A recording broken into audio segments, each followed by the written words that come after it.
Karena berhalawat sekarang itu bukan berdua-duaan, sekarang itu bukan cuma di motor, di mobil, atau di pantai berdua, enggak. Berhalawat sekarang itu bisa dalam kamar. Cowoknya ada di kamar sana, ceweknya di kamar sini, video call. Hmm.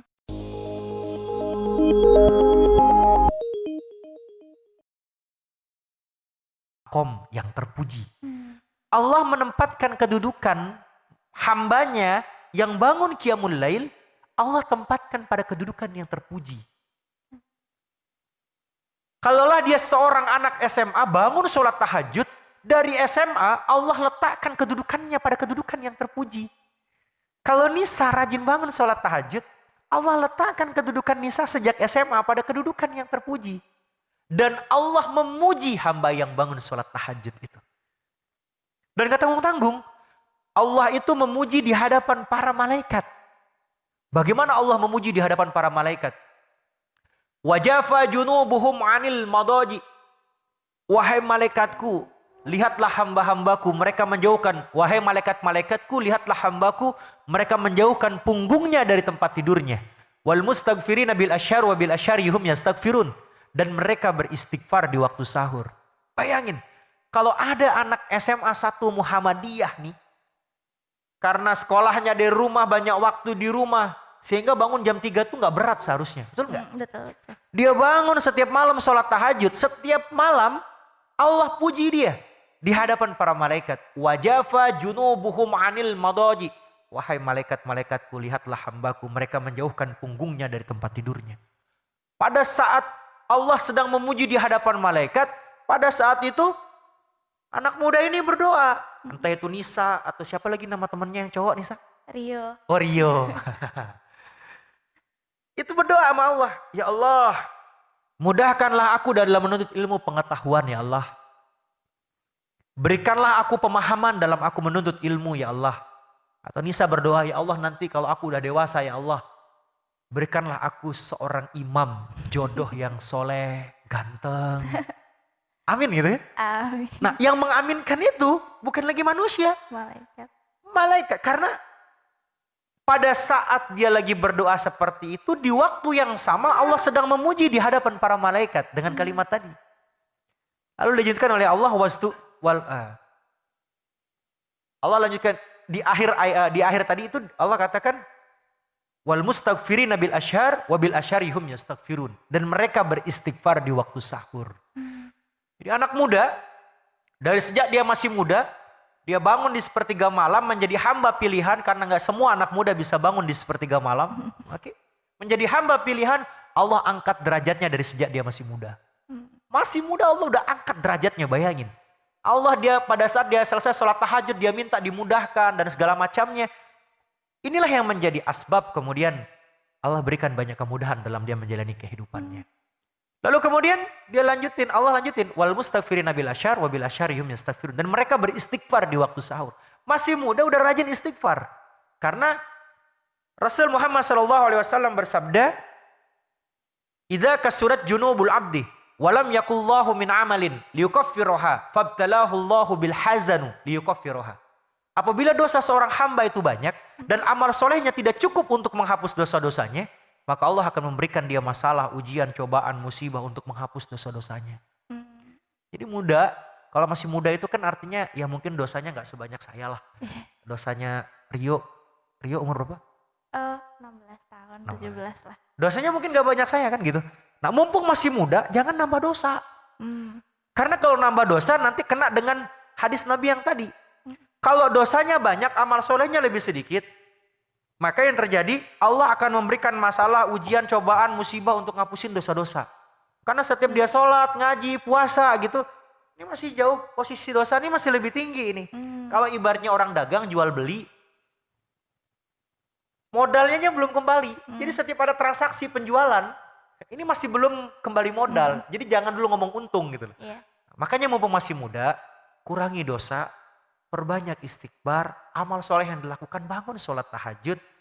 Dan inilah mengindikasikan bahwa ini adalah generasi pilihan. Contoh sederhana. Ada seorang siswa, bahkan dia ini masih TK. tapi sudah hafal Al-Quran 30 juz. Anak Indonesia namanya Musa. Di umurnya 5,5 tahun dia hafal 29 juz, di umur 6 tahun hafal 30 juz. Anak Indonesia namanya Musa. Sampai pada akhirnya Musa ini diundang oleh Raja Arab Saudi untuk melaksanakan ibadah haji ke Baitullah bersama ibu dan bapaknya. Belum SD. Itu Masa SD gitu. masih TK ya Masih berarti TK ya. ya? Mungkin dia nggak TK juga. TK SD gitu. Umurnya begitulah kurang lebih. Asbab dia ini anak rajin menghafal Quran. Pada saat dia umur 6 tahun, dia hafal 30 juz, ditahu oleh Raja Salman, Raja Arab Saudi, dipanggil dia bersama ibu dan bapaknya melaksanakan haji ke Baitullah. TK udah bisa, asbab dia ngafalin Quran, orang tuanya bisa berangkat ke Baitullah. Oke. Ada anak, bahkan udah sampai selesai kuliah, masih minta uang sama orang tua. Ini TK udah bisa melakukan sesuatu untuk orang tuanya. Ada lagi seorang anak di Aceh, umur SD, namanya Naufal Razik. SMP. Naufal Razik. Dia karena sungguh-sungguh dalam belajar menuntut ilmu demi kebermanfaatan, dia berhasil menemukan listrik dari pohon kedondong. Ada lagi seorang anak tukang beca, saya lupa namanya, yang mendapatkan beasiswa di Inggris sampai S3. Bapaknya tukang beca, pakai hijab, ya kan? Dapat beasiswa S3 sampai di Inggris. Pertanyaan saya adalah, segitu banyak terpampang bukti-bukti bagaimana ketika berapapun umurnya, apapun pendidikannya, tapi kalau dia sungguh-sungguh dalam belajar, sungguh-sungguh dalam beribadah, Allah benar-benar angkat derajat mereka. Merinding ya, Masya Allah. Allah benar-benar angkat derajatnya. Atau mungkin hal yang paling kita menjadikan motivasi buat kita nih. Seorang anak miskin, penyakitan. Satu ketika dia bertanya kepada ibunya, "Wahai ibuku, apa yang kau inginkan dariku anakmu?" Ibunya menjawab, "Aku ingin bisa ke Baitullah bersamamu, nak." Dia miskin, penyakitan, tapi saking cintanya dengan ibunya, dia bertanya, apa yang ibu inginkan? Pertanyaannya, berapa anak zaman sekarang yang mencoba bertanya kepada orang tuanya, "Ibu, apa yang ibu inginkan dari aku anakmu?" Atau ketemu sama ayah, coba deh Nisa pulang ke rumah. Pas ketemu ibu, lagi santai, ibu atau ayah lagi santai. Nisa coba ngomong, "Bu, kira-kira apa sih yang ibu inginkan dari Nisa?" Ayah, apa sih yang ayah inginkan dari Nisa? Jadi anak ini kisah, saya lanjutin lagi. Kisah ini, anak ini nanya ke ibunya, apa sih yang ibu inginkan? Dan ibunya bilang, "Aku ingin ke Baitullah bersamamu, nak." Mendengar orang yang telah mengandung, melahirkan, mendidik, membesarkan. Dan dia tidak memiliki ayah, dia cuma punya ibu itu saja. Dan ibunya pengen ke Baitullah. Bagi anak ini, ketika ibunya pengen ke Baitullah, tidak ada alasan dia bilang tidak.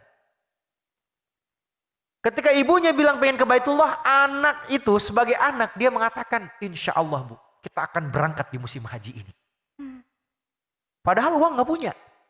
Dia hanya punya sedikit sisa uang untuk beli anak domba. Jadi gak bisa kalau untuk berangkat berdua dari Yaman sampai ke Mekah Al-Mukarramah itu perjalanannya berbulan-bulan. Dan harus pakai keledai, pakai unta, sewa itu. Sementara dia gak punya uang untuk sewa itu. Akhirnya uangnya yang ada, dia pakai untuk beli seekor anak domba. Anak domba dia beli. Dia bikin kandangnya di atas bukit. Orang-orang bilang dia gila. Karena setiap hari nih anak domba itu digendong. Digendong untuk dibawa ke kandangnya di atas bukit. Dasar gila. Udah miskin, penyakitan, gila. Ya kan? Punya peliharaan domba, bikin kandangnya di atas bukit. Digendong pula lagi ke kandang itu. Gila katanya. Terus turun dari kandang sore hari, digendong lagi dibawa ke bawah. Begitu setiap hari. sampai kurang lebih sekitar 6 bulanan lah.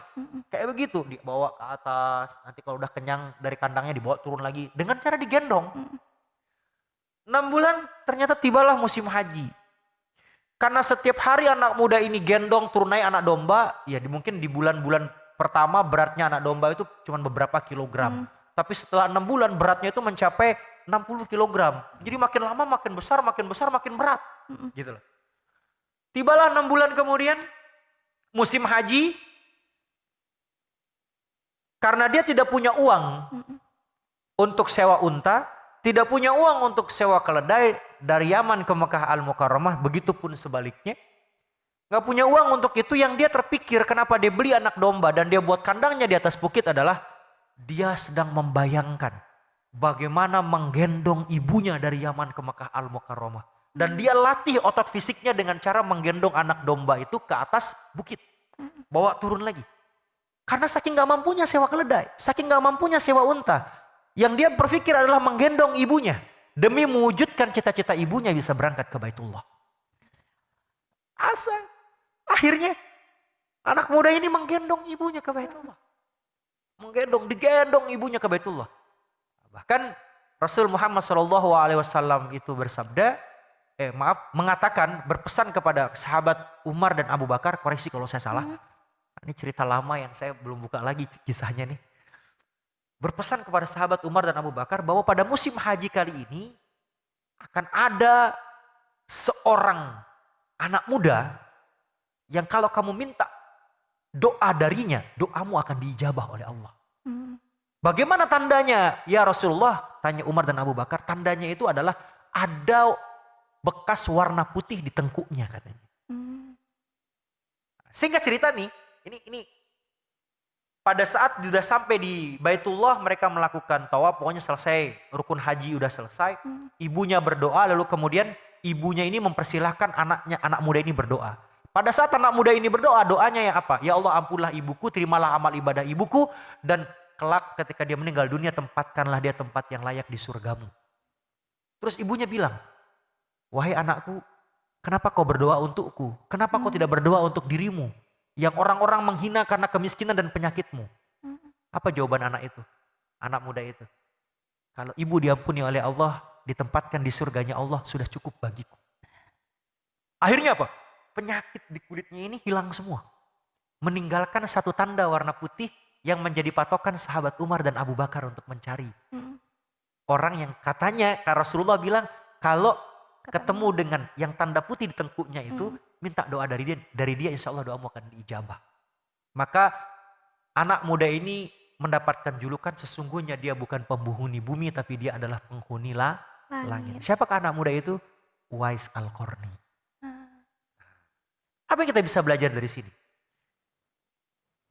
Di zaman sekarang ini udah mulai hilang yang kayak begini nih. Seorang anak dari sejak dia masih muda berpikir bagaimana meringankan beban orang tua, bagaimana membantu orang tua. Wong maaf, SMA dalemannya saja masih dicuciin sama ibunya. Nah gimana mau jadi generasi mandiri di masa yang akan datang? Betul nggak? Betul. Habis makan piringnya tinggal taruh aja begitu. Nggak pernah kepikiran ibu saya capek nggak ya? Tempat tidurnya yang ngerapiin siapa? Ibu yang ngerapiin. Jangan-jangan Nisa kayak gitu nih? Enggak, Oh enggak. udah sendiri. Udah sendiri ya? Udah. Nanti ditonton sama ibu live jadi biar enggak di. Sehingga generasi Uwais Al-Qarni itu mulai langka di zaman sekarang. Generasi yang mulai bertanya kepada ayah dan ibunya, ayah apa yang ayah inginkan dari aku? Ibu apa yang ibu inginkan dari aku anakmu? Bayangkan, setiap generasi muslim, ketika melihat ibunya sedang sibuk, ayahnya sedang sibuk, dia punya inisiatif bagaimana membantu meringankan. Mungkin gak bisa membantu meringankan dari sisi ekonomi, minimal uang belanja yang orang tua kasih itu gak dipakai untuk hal-hal yang tidak bermanfaat. Minimal bantu ngerapiin tempat tidur, baju, celana, daleman itu yang cuci sendiri. Udah SMA gitu loh. Masa ibu yang nyuciin? Oke. Alangkah lebih baiknya lagi kalau kemudian smartphone yang dibeliin oleh orang tua itu bisa dipakai untuk berbisnis lewat platform digital. Nanti kalau mau tahu bagaimana cara bisnis lewat platform digital, tinggal kontak pesantren digital www.pesantrendigital.org. Di situ ada banyak, pelatihannya gratis. Bagaimana berbisnis lewat media digital, semuanya gratis pelatihannya. Sehingga yang saya ingin katakan, sekaligus sebagai kesimpulan dari majelis kita pada pagi hari ini, bahwa cikal bakal gelahirnya generasi yang tangguh itu diawali dari membangun suatu niatan yang benar dalam proses dia menempuh pendidikan. Kalau sudah niatnya benar, yaitu untuk mendapatkan ilmu dan ilmu itu manfaat, insya Allah dijaga niat itu. Setelah itu, proses yang harus dijalankan adalah sebisa mungkin, semaksimal mungkin, generasi muda itu kurangin berbuat dosa, perbanyak mendekatkan diri kepada Allah. Terutama di waktu subuh, alhamdulillah kalau mampu untuk bangun di sepertiga malam sholat tahajud. Lalu kemudian yang ketiga, milikilah cita-cita untuk dapat membahagiakan orang tua, meringankan beban orang tua, membantu orang tua. Milikilah cita-cita seperti Uwais Al-Qarni. Bagaimana setiap anak berpikir, saya yakin semua orang tua muslim tuh pengen banget ke Baitullah. Enggak kebayang. Kalau ada seorang anak SMA dan dia bilang sama ayah dan ibunya, ayah ibu aku punya cita-cita. Pengen sekali bisa berangkatin ayah dan ibu berangkat ke Baitullah. Aku yang bayarin, doain aku ya bapak ibu. Mulai langka zaman sekarang. Maka oleh karena itu, generasi yang tangguh, generasi yang hebat itu adalah generasi yang menjadi the next Uwais Al-Qarni. Generasi yang menjadi the next Sultan Muhammad Al-Fatih. Mungkin tidak berperang seperti Sultan Muhammad Al-Fatihnya. Mungkin tidak menggendong ibu. Layaknya Uwais Al-Qarni yang menggendong ibunya dari Yaman sampai ke Mekah Al-Mukarramah. Sampai punggungnya terbakar karena sinar matahari. Kakinya luka, penuh dengan luka karena bebatuan. Mungkin gak sampai segitunya. Tapi motivasinya, semangatnya, inspirasinya bisa kita dapatkan dari dua sosok tadi. Bagaimana kita menjadi pribadi pilihan mendekatkan kepada Allah dengan qiyamul lail, salat berjamaah di masjid bagi laki-laki, wanita lebih utama di rumah. Dan bagaimana kita menjadi pribadi yang mampu untuk membuat orang tua kita bangga karena melahirkan anak seperti kita. Insya Allah kalau ini bisa kita lakukan, pertolongan Allah, ridho Allah akan sampai kepada kita yang akan mengantarkan kita kepada derajat yang mulia. Dan puncaknya adalah dihadiahkan oleh Allah surganya bersama ibu bapak, keluarga, dan handai tolan. Allahu a'lam bishawab. Tidak bermaksud menggurui, tidak bermaksud mengajari. Billahi taufiq wal hidayah. Assalamualaikum warahmatullahi wabarakatuh. Waalaikumsalam warahmatullahi wabarakatuh. Ini Pak, kalau saya tanya-tanya gitu nggak apa ya? Boleh, Ada boleh. beberapa pertanyaan. Kan kalau misalkan anak muda itu sekarang masih labil-labilnya gitu kan, ngikut teman atau apa gitu.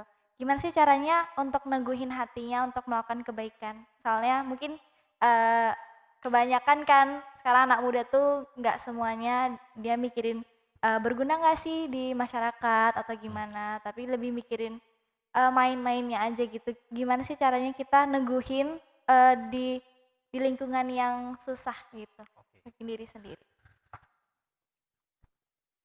Yang pertama yang harus dilakukan, ya harus mencari lingkungan yang baik.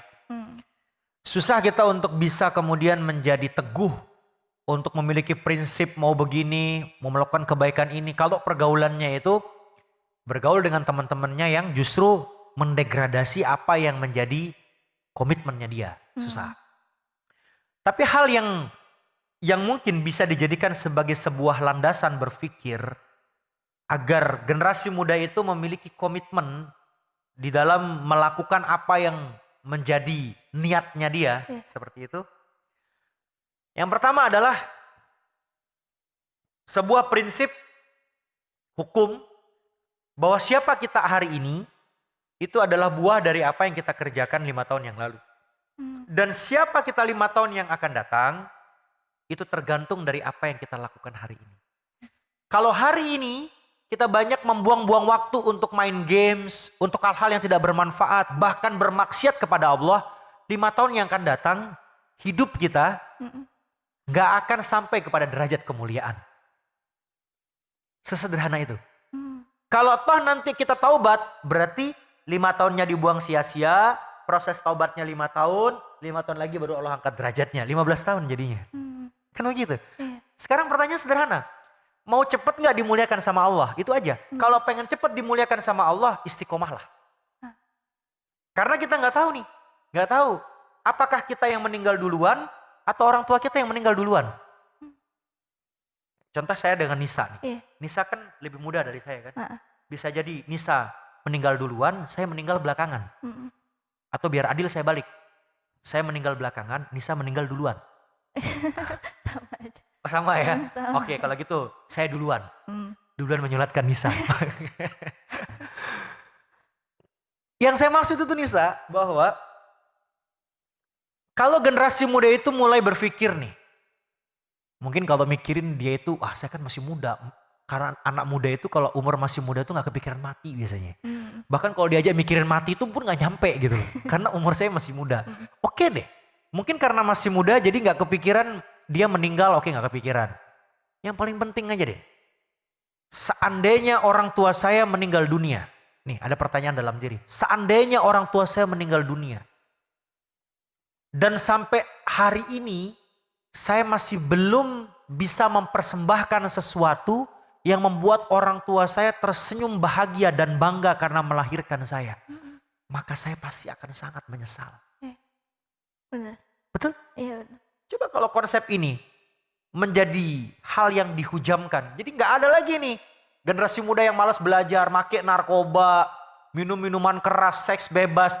Bayangkan pada saat dia ada dalam jurang kemaksiatan, ya, pada saat lagi melakukan maksiat, di waktu yang sama Allah panggil sosok yang telah melahirkan, mendidik dan membesarkan. Betapa sakit hati, bagaimana penyesalan.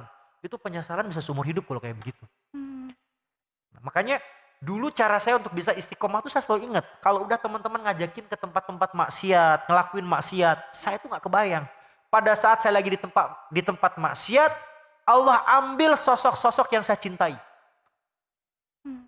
Orang tua, saudara, Allah ambil sosok-sosok yang saya cintai. Maka tentunya lagi maksiat terus mau doa, kadang apa iya doa saya dikabulin. Kebayang kan? Nah, itu dia. Jadi konsep yang pertama itu punya prinsip bahwa siapa kita hari ini adalah buah dari apa yang kita lakukan 5 tahun yang lalu. Dan siapa kita 5 tahun yang akan datang tergantung dari apa yang kita lakukan hari ini. Jadi sudah jelas disebutkan, Imam Al-Ghazali mengatakan yang jauh itu adalah waktu. Karena waktu itu gak bisa diulang kembali. Masa muda itu gak bisa diulang. Pada saat masa muda ini kalian gunakan untuk hal-hal yang gak bermanfaat, itu gak akan bisa berulang. Gak akan bisa kembali lagi. Kalau muda udah kena narkoba, muda udah kena seks bebas, muda udah kena minuman keras, udah kadang tercoreng di waktu muda, udah susah banget. Kalau memang tobat nasuha, mau gak tobat nasuha, tapi prosesnya itu dari tobat nasuha sampai Allah muliakan itu panjang banget, lama banget. Makanya pikir-pikir kalau mau melakukan sesuatu di umur masih muda ini, hal-hal yang Allah murkai, pikir-pikir banget. Terutama yang akhwat nih, Nisa titip pesan. Jangan mudah terbuai dengan omongannya laki-laki. Seperti apapun yang ngasih kalimat gombal, jangan percaya. Kapan Nisa percaya sama dia? Kalau dia ngomong sama Nisa begini, Nisa, kapan orang tuamu ada di rumah? Bilang sama orang tuamu, aku mau ngajak orang tuaku untuk menghitbahmu. Nah, itu baru percaya. Kalau masih belum kalimat kayak begitu keluar, aduh dia bilang cinta apa, bullshit semua. Apalagi maaf nih, sekarang dengan teknologi yang ada sekarang bisa video call WA di kamar begitu. Masya Allah, itu resiko banget. Terutama buat nih adik-adikku yang pakai hijab. Jangan lagi-lagi nih. Karena berhalawat sekarang itu bukan berdua-duaan sekarang itu bukan cuma di motor, di mobil, atau di pantai berdua. Enggak, berhalawat sekarang itu bisa dalam kamar. Cowoknya ada di kamar sana, ceweknya di kamar sini, video call. Terus si ceweknya pakai hijab, dibuka hijab karena orang yang dia sayangi. Di screenshot, direkam. Nanti kalau putus, disebar. Siapa yang malu? Ceweknya. Oleh karena itu, kalau sudah ketemu nih, nah ini tadi tanya, gimana caranya tadi kan? Kalau ketemu, saya titip pesan sama ahwat yang pakai hijab. Kalau ketemu cowok yang kayak begitu, Udah deh.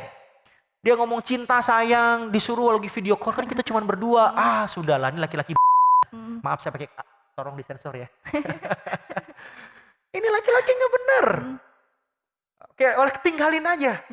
Seperti itu. Jangan terlalu lama-lama untuk terbuai dengan bahasa-bahasa dari Khalil Gibran-nya. Jadi itu tipsnya, 2 itu. Jadi benar-benar jadilah pribadi yang memahami bahwa apa yang dilakukan hari ini menentukan 5 tahun yang akan datang. Dan yang kedua itu adalah, apa tadi yang kedua? Istiqomah. Istiqomah yang kedua itu gimana? Eh, Ayo.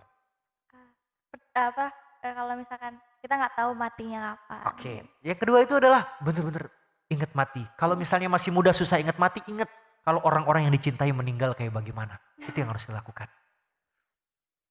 Ada lagi Nisa? Maaf. Pertanyaan berikutnya. Apa ya?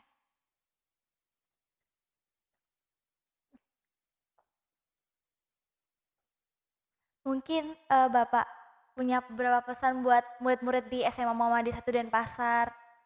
Gimana sih gitu untuk jadi siswa yang beriman, terus berilmu atau pesan-pesan yang ingin disampaikan gitu pada siswa. Baik teman-teman semuanya, sebagai penutup saya akan memberikan sebuah closing statement sekaligus pesan bagi para siswa SMA Muhammadiyah. Bahwa kalian sekolah di SMA Muhammadiyah itu bukanlah sesuatu yang kebetulan. Kalian sekolah di sekolah ini adalah takdir dari Allah Subhanahu wa taala. Allah yang mentakdirkan kalian sehingga kalian harus menuntut ilmu di sekolah ini. Maka tugas kalian itu adalah bagaimana ketika kalian bersekolah di SMA 1 Muhammadiyah ini, dalam diri kalian terpatri sebuah niat. Bagaimana agar kalian bisa menjadi bagian yang mampu untuk mengharumkan nama sekolah kalian. Membuat bangga nama sekolah kalian yang secara otomatis akan membuat bangga guru-guru kalian. Yang otomatis juga akan membuat bangga orang tua kalian. Dan akan membuat bangga Muhammadiyah secara umum. Kalau ini terus kalian bangun, sukses-sukses kecil seperti ini terus kalian bangun, maka insya Allah sukses-sukses kecil itulah yang akan bertumpuk sehingga menjadi sukses besar. Karena sukses besar itu berawal dari sukses-sukses kecil yang terus diulang. Dan sekolah di SMA 1 Muhammadiyah, kalau setiap siswanya memiliki suatu motivasi yang sama, berprestasi dalam hal apapun, ada yang berjuang berprestasi dalam hal akademik, ada yang mungkin berprestasi dalam olahraga, ada yang berprestasi dalam bentuk seni, ada yang berprestasi dalam lomba-lomba atau apapun bentuknya yang mengharumkan nama sekolah. Kalau ini terus dibangun, ini terus diulang, insya Allah inilah yang akan mengantarkan kalian kepada sukses besar. Dan yang lebih penting lagi adalah niatkan semua itu hanya semata-mata untuk mencari ridho dari Allah Subhanahu wa Ta'ala. Karena sehebat-hebatnya kita, sepinter-pinternya kita, kalau Allah nggak ridho, Allah nggak berkehendak, maka semuanya nggak akan terjadi. Maka oleh karena itu, yang Allah kasih kelebihan di bidang akademik, yang Allah berikan kelebihan di skillnya masing-masing, niatkan semua itu, semua kelebihan yang Allah berikan itu adalah untuk mencari ridhonya Allah. Sehingga Allah mudahkan jalan kalian, Allah muluskan jalan kalian, dan Allah berikan petunjuk setiap kalian menghadapi apapun bentuknya. Lebih-lebih dalam menghadapi kesulitan. Allah akan memberikan petunjuk sehingga kalian bisa keluar dari kesulitan tersebut. Dan semua itu hanya bisa dilakukan kalau benar-benar kita senantiasa berusaha untuk terus mendekat kepada Allah Subhanahu wa Ta'ala. Dan itu harus dilakukan dari sejak muda. Harus dilakukan dari sejak SMA. Karena SMA itu biasanya laki-laki itu sudah mulai masuk fase balik. Itu SMA. Ya kalau SMP masih belum balik. SMA itu udah mulai balik. Artinya setiap dosa yang kalian lakukan, kalian yang tanggung sendiri. Setiap ibadah yang kalian lakukan, pahalanya buat kalian. Maka hati-hati dalam melakukan aktivitas-aktivitas. Kurangi maksiat, perbanyak ibadah, insya Allah Allah angkat derajatnya. Ke derajat yang insya Allah menjadi derajat yang mulia. Wallahu a'lam bishawab. Gitu? Iya. Insya Allah. Oke, terima kasih Bapak Khairul Mahfuz tentang ilmunya yang berguna banget buat saya dan teman-teman atau yang nonton sekarang. Mungkin itu aja. Kalau misalkan dari Vanessa ada kata-kata yang kurang berkenan atau salah, mohon dimaafkan juga. Eh, Sekian dari saya. Wassalamualaikum warahmatullahi wabarakatuh. Wah.